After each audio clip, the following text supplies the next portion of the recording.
Am I the jerk for telling my fiancé that if he doesn't want my little brother to be a part of our wedding, then I don't want to be a part of this marriage? Posted by you/QuitLady3013. I'm 30F and currently 2 months pregnant with my first child. I'm engaged to my fiancé of 3 years, James, 31M. For a little background, when I was 15, my parents had my baby brother. 5 years later, when I was 20 and Matt was 5, my parents and Matt were driving home when they got into an accident, resulting in my parents' death. After the accident, I was completely devastated, but I had to pull myself together for my brother. The following month, I buried my parents, and with the help of my aunt and uncle, I applied for guardianship of my brother. It took about 7 months before I was approved. I had to secure a stable job and income, which I did, and proper housing for me and my brother, which I managed by using money from my inheritance to buy a house. It was difficult at first, working while looking after my brother, but over time, it became easier, though it still has its ups and downs. However, I would do it all over again for him. I met my fiancé when I was 27 at a gathering, and we just clicked. After 3 months of dating, he proposed. At first, I said no because I still had my brother to take care of, but after thinking it through, I said yes, and we agreed to wait until we were financially stable. At the beginning of this year, we decided to finally tie the knot, especially since I was pregnant and didn't want my baby to be born out of wedlock. We started the wedding preparations, and it was set for October. However, after what happened last Saturday night, it looks like there might not be a wedding. We've had disagreements before, but we always resolve them. For example, when deciding on a wedding date, James initially wanted it on my brother's birthday. I had a problem with that because I wanted to throw my brother a big party for his 15th birthday. I suggested the week after, but we argued. He even ran to his mother to try to convince me, but I stood my ground, stating that my brother's birthday was important to both of us. There was some more fighting, but in the end, we reached a resolution. Then there were the roles I wanted my brother to play in the wedding. At first, I suggested that Matt be James's best man, but James wanted his best friend instead. I said okay. Then I suggested Matt be the ring bearer, carrying the rings on a little pillow, but James wanted his nephew for that role.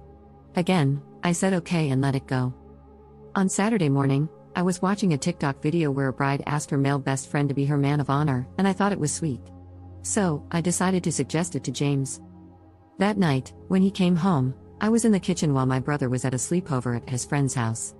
As James entered, I sat down and said, "I have the perfect role for Matt." "James, what's that?" "Me, I thought he could be my man of honor. And instead of wedding parties pairing up as couples, they could walk out as singles." "James, what?" "Me, man of honor, or I'll call it my brother of honor. It would be lovely." "James, but I thought you wanted my sister to be your maid of honor." "That wouldn't work." "Me, I never agreed to that." "And what about my brother? I want him to play some role in my wedding." "James, I was thinking he could be a guest and just sit in the rows." I was completely shocked. I wanted my brother to be part of my wedding, not just some side guest. I didn't know what to say. His whole family was playing some part in the wedding, and most of my bridesmaids were his cousins, only 2 were close friends. Yet, he couldn't grant me this? I stopped what I was doing and told him no. It was my wedding too, and I wanted my brother to be my man of honor. He insisted that his sister was a better choice, and that my brother should just be a guest. He also said he didn't want children in the wedding party. I completely lost it, and the argument escalated from one issue to the next. Since Saturday, James hasn't come home. He only sent his brother to pick up some of his things, and his mother and sister have been blowing up my phone, calling me selfish and saying, "So what if your brother is a guest?" The last time they called was Wednesday night, and I went back crap insane on both of them, using language I'm not proud of. I ended the call by saying, "Yes, my brother is more important than James in this wedding. If it's happening, I will never put James ahead of Matt, so I'm effing sorry. Tell James to contact me if he wants to talk things out." Notable comments. Commenter. I was going to suggest your brother walk you down the aisle, but then I kept reading. This is just filled with red flags. I'm gonna bypass the whole fact that your fiancé has filled every bit of the wedding roles with his family members. And out of 365 days in the year, he wanted the wedding to be on your brother's birthday. I'll simply say, I'd bet money on your fiancé pushing for your brother to leave the house after the wedding so that it's just your family, him, you, and the baby. Not the jerk, call off the wedding. Commenter. Your dude dropped his mask a bit too soon, he thought he had you locked down. It's better to untangle yourself now and call it a bullet dodged. You deserve better. Update 3 weeks later. Hello everyone, I'm very sorry I didn't get to update you earlier due to being busy with work, canceling all my wedding preparations, and preparing Matt for sports camp. I want everyone to know that I will not be marrying James. We broke up. Well, on Friday, the week after posting my original post, I got a message from James asking to meet and talk. I agreed, but only if I could choose the day, which he accepted. I picked Sunday since I knew Matt wouldn't be home all day. After notifying James, he arrived around midday, with his mother. I was shocked when I opened the door and let them in. They sat in my living room without saying a word for a few seconds, making the moment even more awkward. Then James finally spoke, saying he was sorry for leaving and staying away because he needed time to think. His mother then started condemning me, saying I wasn't acting like a future wife and that I should consider my future husband's thoughts, along with many other comments. She said to me, I'm disappointed in you. You're getting married, and you need to stop acting like this toward your future husband. I scoffed at that, then turned to James and asked what his problem with my brother was. It turned out his issue was that I was giving more attention to my brother than to him.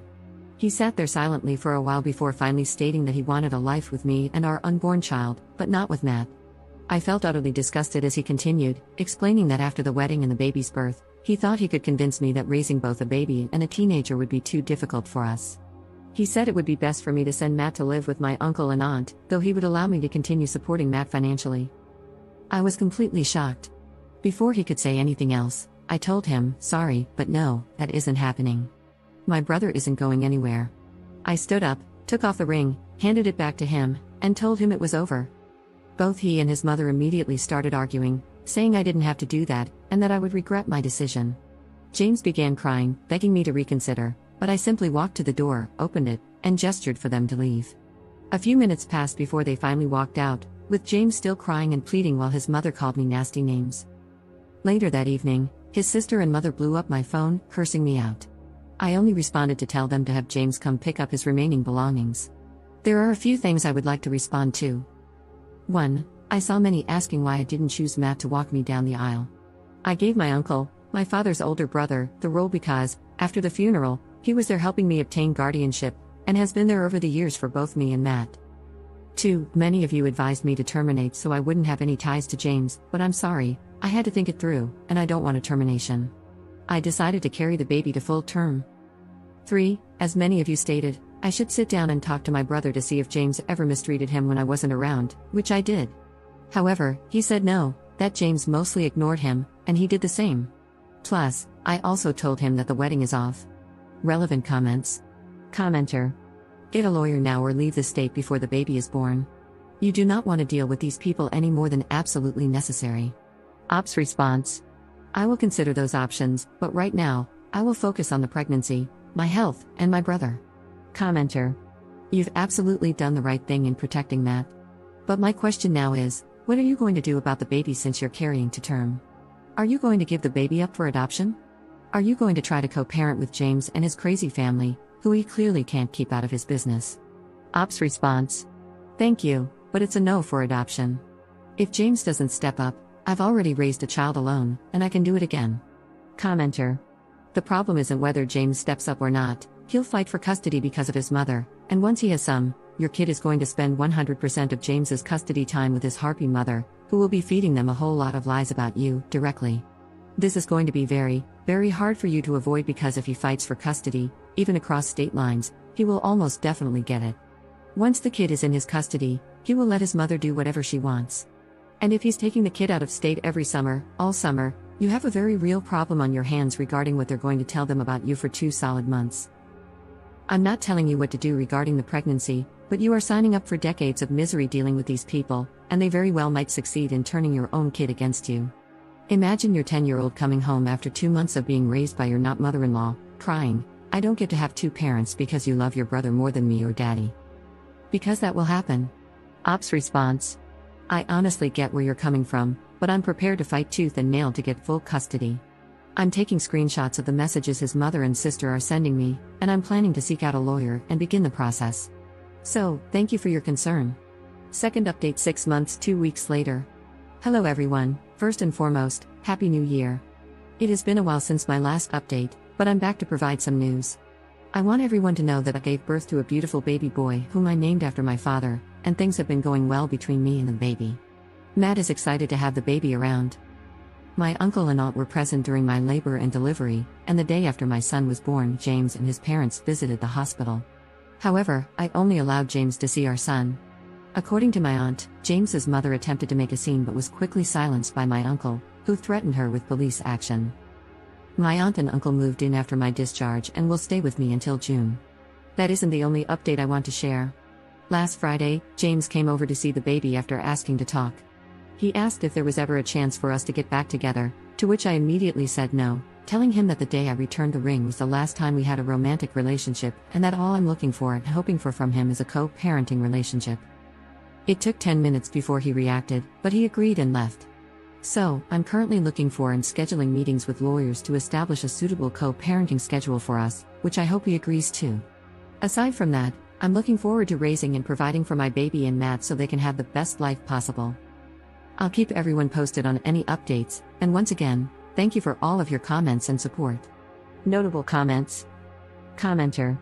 Congrats Op, so glad you, the baby, and your brother are happy and doing well. Make sure you get sole custody and supervised visits for James so his mother and sister don't get any time alone with your son. They'll be a disruptive and dangerous influence on him. Include clauses stating that your child and brother son should be raised by your aunt and uncle in case of an unexpected death, and if your brother is of legal age, he can be considered as well. Don't underestimate the grandma or sister, they'll dig in for a fight, and I wouldn't be surprised if they tried to abduct him if they thought they could get away with it. As another poster mentioned, make sure all their unhinged behavior is documented, the calls, texts, outbursts at the hospital and your home, so it can help with your custody case. Even consider a restraining order against those two harpies for all the abuse they heaped on you while you were pregnant. But make no mistake, that beach will continue to come for you and the baby. Keep your guard up and fight.